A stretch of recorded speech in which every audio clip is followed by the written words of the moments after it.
Hello, it's Dawn Michelle from Boho Tarot, and welcome to my monthly journal pages. Today we'll be flipping through my March pages and chatting about the journal spreads, techniques, and ephemera I created to connect with my personal tarot practice last month.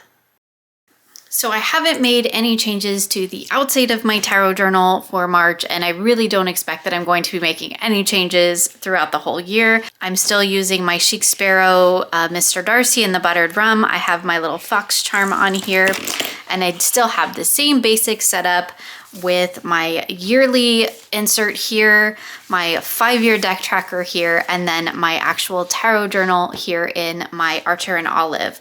Now, a couple people have asked about how thick this journal is getting after just a few months in it, and you can see that it is quite bulky now that I have added so much layer to it.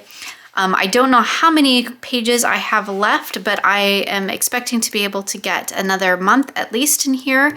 If maybe I could get 2 more months would be fantastic, but I think a month is probably doable. So this is what I have used from January through to the end of March, and this is what I have left because I know a couple people have asked to see how far along I am in this journal. This is the B6 size from Archer and Olive and what I have left. So quite a few pages left. I think for sure at least another month's worth, maybe 2.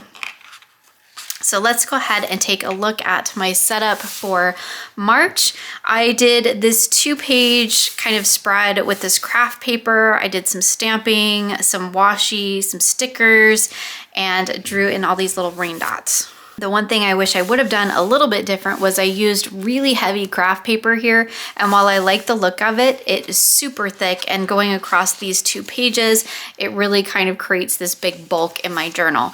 But I still think it looks pretty great, so I have just left it, and I'm just dealing with the fact that it's chunky now.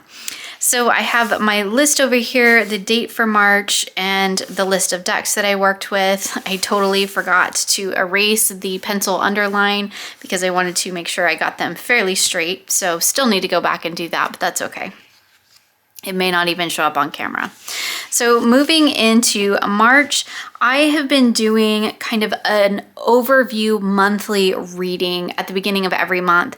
Now, which ones I do kind of vary based on what I've got going on. So in January, I did the monthly magic, which is kind of a month ahead spread. I really like that one. I may go back to it, but what happened was in February, I got the Sacred Mothers and Goddesses, and I ended up using that as kind of my main monthly reading, and I paired it with the Star Tarot, which just happened to fit the theme that I was doing in February, and it matched the card. So the way I've been working with this deck is whatever card, whatever Sacred Mother or Goddess I draw, then I decide what tarot deck to use, and I do have a whole video on that if you're interested in checking that out. So I used that same deck again, repeated the same process, pulled a Sacred Mother or Goddess to start my week, and then I pulled tarot cards based on whatever deck I felt went with that particular Sacred Mother or Goddess. I do use the prompts in the guidebook that relate to that particular card, and I do find those to be quite helpful and really key to working with this deck. So I did that reading, and I used the Tower of Transformation. Here were the cards that I used, and I just made this little fold out to put them all in because I wanted to put them on this little piece of paper and keep her in the center, in the front of my book, so that I could remember she is the sacred goddess that I was working with throughout the month, or the guiding energy that I was working with throughout the month. And I just have my sort of wrap-up message here, and of course my card pulls over here. I do have it stuck down with washi tape, but it really doesn't like to stay. That's okay. So moving along into the first week of March, I was using the Witch's Wisdom with the Telluric Runes and the Hedge Witch Botanical. Mostly just pulling and stamping and decorative writing with some doodling this month. I try to keep things pretty simple, a little bit more on the minimalistic side, although my writing sometimes got away from me, but that's actually a good thing. So I just have my date that I wrote out at the top, my cards that I make a color copy of. This page I stamped, and I used a Tombow just to create a kind of highlighted area. Always use the Tombow first, right over the top of it. Otherwise, your ink might smear when you go over it with the Tombow because it's not really a true highlighter. And then I have my message down here. This was a combination of these 3 cards, the information that I found in the guidebook. So every Monday I did a 3-card reading to kind of set me up for the week, to just kind of look at the energies that I needed to pay attention to and the messages that I needed to help me throughout my week. On Wednesdays all this year, I am following a 52-week prompt that I created for my How to Keep a Tarot Journal guide. And it's just prompts that kind of follow along with the seasonal energy, but really just help you kind of hone into working with your personal practice. And so I had that prompt. I pulled my card. What is in red is from the guidebook, and then what is in black is from me. I was using primarily the Witch's Wisdom for that process, but you'll see that I kind of switch things up here and there. On Friday, I do my 3 cards to just kind of wrap up what the week brought and to kind of reflect back on the lessons that I've learned or the energies that I saw cultivated and kind of what can I take moving forward with me into the next month. It's kind of all of that wrapped up into one. It's kind of a lot for a 3-card spread, but I find that it's really actually quite succinct and it works quite well for me. So I have, again, a little kind of amalgamation of these 3 messages all put together. I did do some doodling. Actually, I think I did quite a bit of doodling with the plant energy because there was so much plant energy in these decks that I chose that I really wanted to pull that in. And I have my own reflections here. And then, of course, all this year I'm doing Seasonal Sunday. You can find all of these on my Instagram. I print them all out and put them in my journal and then pull my 3 cards. Again, just kind of my reflections on those 3 cards using the Witch's Wisdom. And I have my little doodles that I like to do. I kind of found that with the Witch's Wisdom, and you'll see when we go through the process of looking through the study journal for this deck, I end up tying in a lot of my doodle work into the cards themselves, and you'll see how that actually flows as we get further into the journal.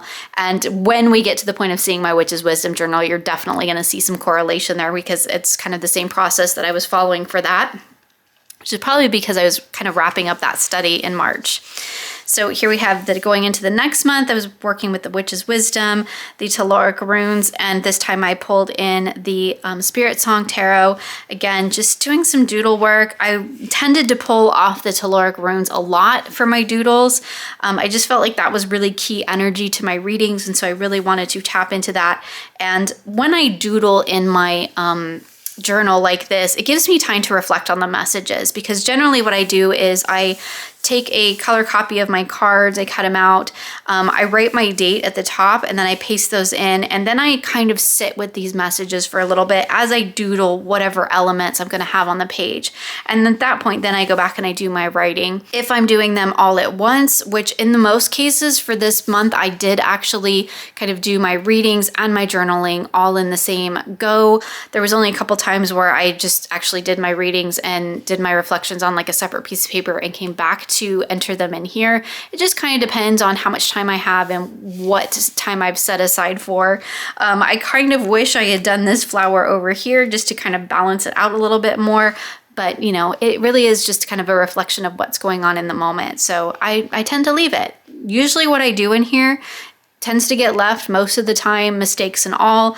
Only rarely do I actually fully cover things up and start over again, because I do feel like most of the time things happen for a reason, and I like to see that reflected in my journals. So here you can see with my, again, another Wednesday spread where I just had my journaling prompt and pulled a single card, again, using with the Witch's Wisdom. I kind of started incorporating my doodling as almost part of the background to the card, and you'll see that that's reflected for most of the rest of the month when doing this particular spread, but it's also the process that I was using in my Witch's Wisdom study journal, and so I think that's why I kind of just naturally started doing it in here as well, because I was already doing it in there.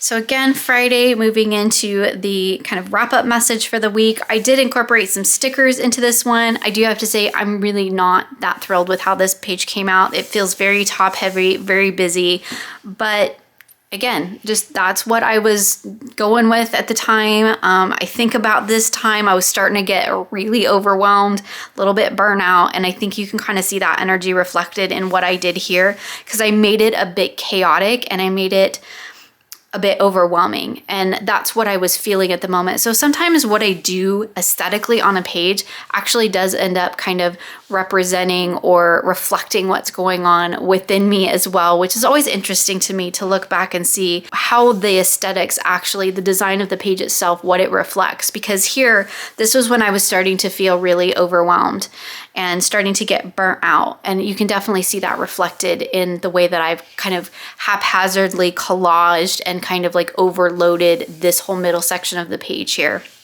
Just kind of interesting then when that comes up. So here we have our seasonal Sunday for March the 14th. Again, just taking some time to doodle and kind of pull in the elements from the cards as well. I love to do that. I love to pull pieces of the cards themselves and incorporate that into my doodles. It just kind of, I think, helps create or infuse the page with the energy of the deck as well. So here we have Monday moving into the next week, and I was working with the Telluric Runes and the Forager's Daughter. I really liked this pairing together. I talked about that in my reflections video too. And I did pull in the actual rune name and the plant and crystal energy that was reflected in these cards as well. And then again, just pulling that message from the tarot around it, which I think works really, really beautifully. I don't know what was going on in this page. Obviously, I'm still feeling a little bit chaotic because you can see here I did some weird, I think it was supposed to be like a spider web version of this. And it just kind of looks, again, a little bit weird and chaotic. And then I have these kind of plant things that are kind of supposed to mimic this that just don't quite look right. This whole page to me feels messy and hurried and chaotic when I look at what's been going on throughout the month of March. Again, like I said, this is going into trying to wrap up all the work on my deck collection and actually get it out in time. I was really starting to feel the pressure of all of that. And I think you can definitely see that reflected in what I did aesthetically on the page. Again, just interesting when I see that kind of thing come up. Here you can see, obviously, I took a lot more time and was really sinking into this message here because I really tried to mimic the background on this particular card and tried to make the card feel like a part of the page, which was something that takes quite a bit of time, but I really enjoyed doing. And it gives me a lot of time to really sit with the card, sit with the message, and sit with what I am supposed to be, reflecting on in terms of this particular prompt. So I really, really enjoyed this. This kind of setup you'll see represented quite a bit in my study journal when we get to that point. So moving into Friday, again, just doing some doodling, pulling from the different cards, pulling that botanical energy in through my doodles, still working with the same two decks. We have the rune name and the flower, the plant and the crystal as my message. And again, just really focusing in on those key doodle elements. Here we have our next seasonal Sunday. We have my cards. Again, I was using the Spirit Song. I used that quite a bit for my seasonal readings this month. And one of the things that I did down here was I really kind of highlighted those keywords because I think that those work really well. Like, what do I need to cultivate? I need to cultivate determination. What have I planted? Discovery. And what am I going to grow is perseverance. And I think that those three keywords really worked well with the prompts. And I can kind of see them on the cards here, but I really wanted to draw attention to that. So I kind of highlighted and wrote them in a different color here just so that they would really stand out to me, that was kind of my takeaway message. So what's ready to bloom for me? Determination, discovery, and perseverance. That was really my takeaway. And having things kind of called out in that way visually really helps me to connect with the message. So moving into the next week, we have one of my favorite pairings, which was the Animal Divine with the Telluric Runes. I really like that. Most of the colors that I chose were also tied into the colors on the cards, primarily the rune card. That was really the central focus for me throughout much of the month, which was not really what I had set out to be, but I think it totally ended up working. And I do like to just kind of go with the flow where that's concerned. And again, I have just kind of this key point that I wanted to pull out, which came from the Telluric Runes guidebook, because I felt like that kind of encapsulated the reading for the week. And here we have another Wednesday prompt. And again, working with trying to pull that background energy in. I really didn't ever find a color that I think worked well for this. I just don't have a marker in that color. But I think the rest of it really integrated well. Again, just a way to really incorporate the card and make it a part of of my page. It was a lot of fun. It's very time consuming, but it's kind of a meditative process. And again, just gives me time to really stop and think about that message that I'm receiving, to think about the card, to think about the prompt. And I do this before I write my reflections, because then that allows me that time to think. So wrapping up the week, we have my cards from the Animals Divine and the Telluric Rune. And again, just kind of pulling in that tombow for highlighting those areas, things from the guidebook that I really wanted to keep in mind, to keep front and foremost in my mind as I'm working through this particular reading or working with this energy. And again, just a little doodle, pulling in the flower energy from the rune card. So moving into our last seasonal Sunday, I actually used the Forager's Daughter for my seasonal reading. And you can see throughout the month, I kind of switched things around of which decks I used for which types of readings or which types of prompts. Always using the same key decks, because those were the decks that I set out to work with throughout the month. And so definitely keeping focused on those. Not that I don't pull other decks in throughout the month, because I totally do. You know, for example, if I'm going to do like a family reading or I have some issue that I need to deal with there, I'm probably going to pull my Anna Kay, because that's what that deck really represents for me in my particular collection. But just working through my general weekly readings, I definitely try to keep with the cards and the decks that I've set aside to use for that month. Just gives me some really good time to work with them, to get to know them if they're new. And again, I pulled my 3 cards, and here I had my prompts listed here. So what's past, what's renewed, and what's decayed, just so that I can pull those in and really attribute those to those particular cards. And again, my write-up here. So you can see there's nothing really fancy on this page, actually. I just wrote the reading up here, the date. This is just a color copy pasted in here, color copy of my cards pasted in here, my prompts written in a different color, and then just my reflections. So nothing really, really fancy, but it still looks really nice on the page, and it takes just a few minutes to do. So here we have our last Monday of March, and I really love this color play into this little frog. Again, really simple, just the date. We have the printouts of my cards. I wrote the cards again here just to really pull out, because I wanted the rune name here, of course, and then just tied in the other 2 cards just so I could real quickly glance at them and know what each of those were in those 3 positions. Then I also have the plant and crystal listed here from the rune card, and then the plant listed here from the Hedwig Botanical, just so that I can tap into that too if I needed to. And then I have my message here. And again, we have another Wednesday prompt, and again, just doing that doodle, pulling that energy in. Again, I don't have a marker that is that color. Dang it. That would have been awesome, but I just used what I had. So I think it worked out fine. Just kind of felt like it was integrated into the wave, and then kind of integrating it into the page, which I think is a lot of fun. And that is it. That is all of March. In my tarot journal, I really did try to keep things a little bit more simple, with the exception of these pages that I really took my time to kind of integrate the background into the page. But for the most part, it's really just color copies of my cards and some basic doodles and my own writing. And I think it works really well to just kind of keep things kind of quick and easy, right? Manageable. That's really what it was about for me throughout March, because I had so many other things going on. It really was about just trying to keep my tarot journal manageable on top of everything else that I was doing. Really interesting to me to see these 2 days where I was really starting to feel the pressure and really starting to feel a little bit burnout. And you can definitely see that reflected in my pages, or at least I can, because I can look at that and go, oh, that's not my normal thing. I was obviously feeling totally discombobulated that day. So really interesting, especially when you kind of start doing this for a long period of time. You kind of get to know your own style and the way that you do things, and you'll see that sometimes the way that you put things on the page, the way that you arrange things, can actually key you into what's going on too. It's kind of just like another level of symbolism, another level of energy that gets reflected in your tarot journal, which I think is really interesting. You can totally pick up the same thing when you actually read what you've written as well. That's also key, going back and reflecting on what you've written. But overall, I'm really pleased with the way that March came out. Definitely looking forward to continuing on with this process. My whole journal, for the most part, is working out really well for me. I'm loving having all of these readings in one area. It does make it easier for me to go back and look back at some of the other readings that I've put in here, and I do go back and look at them, particularly if they revolve around certain days or things that was going on. I kind of like to go back and look at how things were evolving at that point. And so it's really nice to be able to do that, to have them all in one place. Whereas last year I had the inserts, which did work really well, but I would have to go get the inserts. And so here they're just all together ready for me.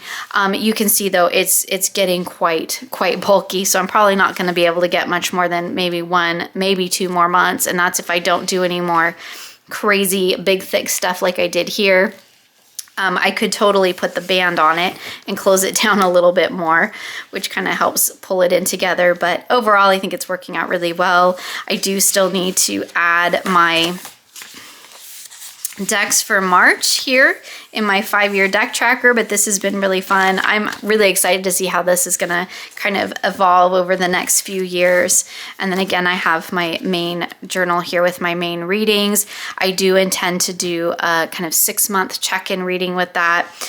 In my pockets, I've just been keeping my journaling prompts. I have some extra cards. I have some readings that I want to do at some point. My little fox, he's just a little patch that I just paper clipped him in there. So again, just overall, one of my favorite journals. I really enjoy working in this one. It's so much fun to be able to go back and also look back at my past readings and things that I've done, not only in this month, but in the last too. So that's been really wonderful to have it all in one place where I can get to it again. So I'm really enjoying that. And I love my little fox charm. There we have it, another month complete in my 2021 tarot journal. If you'd like to find out more about any of the decks I used this last month, check out my March Reflections video, which you'll find linked in the description box below. Thank you for joining me today. You'll find links for everything featured here in the description box below. I hope you enjoyed this video, and I look forward to seeing you again soon for more creative tarot for an inspired life.